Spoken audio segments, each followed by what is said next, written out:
¿Sabes cuáles son los 7 puntos clave para evaluar a los maestros? Las evaluaciones serán obligatorias. Las aplicarán los gobiernos estatales apoyados por el Instituto Nacional para la Evaluación de la Educación, INE, y tendrán consecuencias para quien las repruebe. Las leyes secundarias indispensables para que funcione la reforma educativa se impusieron en su totalidad por el desleal gobierno, en perjuicio y sin tomar en cuenta las propuestas pedagógicas y metodológicas de los cientos de miles de trabajadores en el país que integramos el sector educativo, rompiendo los acuerdos por parte del gobierno federal de tomar en cuenta y acatar los resultados de la realización de 11 foros de discusión de dicha reforma en el país. De estas normas, la del servicio profesional docente es la que ha generado más polémica entre los que integramos el magisterio. Es así que la Coordinadora Nacional de Trabajadores de la Educación, CENTE, exigimos y no claudicaremos hasta que sea derogada. Pero, ¿cuáles son los principales puntos de las nuevas reglas para la asignación de plazas? 1. La ley establece que las nuevas plazas docentes para educación pública básica, preescolar, primaria y secundaria y media superior bachillerato sean asignadas solo por concurso de oposición anual, eliminando de tajo la asignación de la plaza base a las escuelas normales de Michoacán y del país, terminando con la esencia para la cual fueron creadas las normales, y con ello la posibilidad de que los hijos de campesinos tengan un trabajo que les posibilite tener una vida digna. 2. Se amplía el perfil de aspirantes. En los 2 primeros años, a partir de que la ley sea vigente, los concursos de oposición serán exclusivamente para egresados de las escuelas normales. Pasado este periodo, podrá concursar para una plaza cualquier persona que cumpla con el perfil que definan las autoridades educativas. Nos declaramos en contra de esta medida porque disminuirá la posibilidad de que los normalistas encuentren trabajo, ingresando además al servicio profesional docente personal sin perfil pedagógico, contrariando con la supuesta profesionalización de la reforma a la Ley de Educación, facultando además al gobierno a la asignación discrecional de plazas a familiares y amigos, como lo prueban los miles de aviadores que por años el mismo sistema de gobierno ha integrado al sector educativo. 3. Evaluación obligatoria. El punto clave de la nueva ley consiste en obligar a profesores, directores de escuela, asesores y supervisores a someterse a evaluaciones periódicas, de cuyos resultados dependerá que permanezcan o no en el cargo. Las evaluaciones serán diseñadas por el Instituto Nacional para la Evaluación de la Educación, autónomo del gobierno, y serán aplicadas por las secretarías de educación en los estados. El personal educativo tendrá hasta 3 oportunidades para aprobar el examen en un lapso de 2 años, en los que las autoridades deberán ofrecer programas de regularización, o de lo contrario, enfrentará el cese o una reasignación, sin el derecho a demandar la pérdida del empleo, rompiendo así con el artículo 14 de la Constitución que dice: a ninguna ley se dará efecto retroactivo en perjuicio de persona alguna. Nadie podrá ser privado de la vida, de la libertad o de sus propiedades, posesiones o derechos. 4. Sanciones para los reprobados. Los profesores de nuevo ingreso, aquellos que sean contratados después de que la ley entre en vigor y reprueben las 3 evaluaciones, serán castigados con la pérdida de su plaza.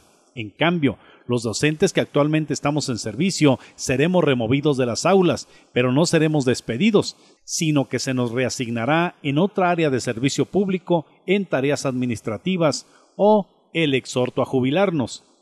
Consideramos que estas medidas atentan contra nuestros derechos laborales, porque perderemos estabilidad y seguridad en el empleo, contrariando nuevamente el artículo 14 de la Constitución. No nos oponemos a la evaluación, sino al castigo que ésta implica, y a los criterios de quienes decidirán nuestra permanencia en el empleo, como la OCDE y Mexicanos Primero. Rechazamos tajantemente que la permanencia en nuestro trabajo sea condicionada. 5. Los resultados de la evaluación. Será el INE el responsable de hacer público los resultados de las evaluaciones magisteriales, aunque en ellos no podrá revelar las calificaciones de cada profesor, que serán consideradas datos personales. En lugar de eso, únicamente dará a conocer los resultados por escuela o por entidad. dando continuidad a la serie de irregularidades y falta de confianza en las autoridades como fueron los ingresos discrecionales a carrera magisterial o la ya comprobada y aceptada corrupción en la prueba enlace por parte del mismo secretario de Educación. Además de que los resultados se darán en el ciclo escolar siguiente, originando con ello presión e incertidumbre en el empleo al trabajador en todo el ciclo escolar. 6. Castigo para los faltistas. La ley también establece que el personal docente que, sin justificación, falte al trabajo más de 3 días en un periodo de un mes será dado de baja. Según los impulsores de esta medida, con ello se busca garantizar que habrá continuidad en las clases. Los profesores que reciban este u otro tipo de sanción podrán apelar ante tribunales laborales. Nuestra Constitución consagra como derechos básicos la libertad de reunión o manifestación y la huelga como derecho universal y fundamental de los trabajadores en defensa de sus derechos laborales. 7. Límites a los comisionados sindicales.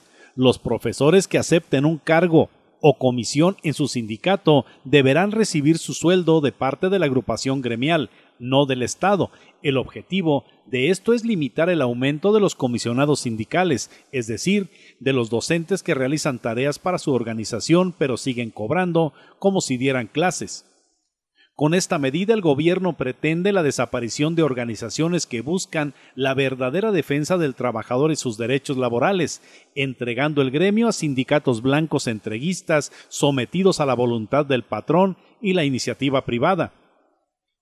¿Qué es lo que el gobierno pretende con estas reformas? Cambiar nuestra relación laboral, pues ahora ya no seremos trabajadores al servicio del Estado, sino empleados administrativos por honorarios y contrato al desaparecer nuestra plaza base. ¿Y para qué sirve la evaluación? ¿O debería llamarse medición? Varios especialistas han coincidido en que durante más de una década de la aplicación de las pruebas enlace, PISA, Scale o como se le llame, la educación en México no ha elevado su calidad. Planes y programas obsoletos o mal proyectados, la pésima e inexistente infraestructura de las escuelas, laboratorios y talleres en el más completo abandono de la Secretaría de Educación, instalaciones sin electricidad, agua y baños nos han demostrado en la práctica y resultados que de nada sirven, al igual que apátridas legisladores que levantan el dedo y cobran millonarias sumas por hundir la economía y el destino de los mexicanos. Hay una gran inconformidad e insurgencia en el país, quedando de manifiesto estos últimos días cuando estructuras completas de trabajadores de la educación de secciones que habían permanecido sometidas y engañadas por Juan Díaz de la Torre, el espurio dirigente del CENTE, el dipsómano Emilio Choaifet y el corto demente y guasón Peña Nieto, se unieron a la rebelión iniciada por la CENTE y salieron a las calles acompañados de padres de familia a exigir una verdadera educación y no la farsa de reforma laboral disfrazada de educativa. Si en verdad fuera una auténtica reforma educativa como exige la CENTE, la evaluación iniciaría con el propio secretario de Educación, planes y programas, infraestructura y una verdadera profesionalización de los trabajadores. Es por eso que la CENTE llama a los trabajadores de la educación en el país a sumarse a la lucha por la derogación de la reforma educativa y una mejor educación para nuestros hijos. La reforma educativa busca privatizar la educación. Miles de trabajadores en el mundo no pueden estar equivocados. España, Colombia, Perú, Honduras, Chile y en Estados Unidos, con los trabajadores de la educación pública de Chicago, por mencionar algunos, la han rechazado. La muestra es la recién terminada huelga de los trabajadores de la educación en Panamá, que gracias a la movilización, unidad y fuerza de los trabajadores, el gobierno derogó un decreto que buscaba un modelo privatizador indirecto de la educación en su país. Porque la unidad hace la fuerza y nos asiste la razón, venceremos. Sección 18 del CENTE, Michoacán.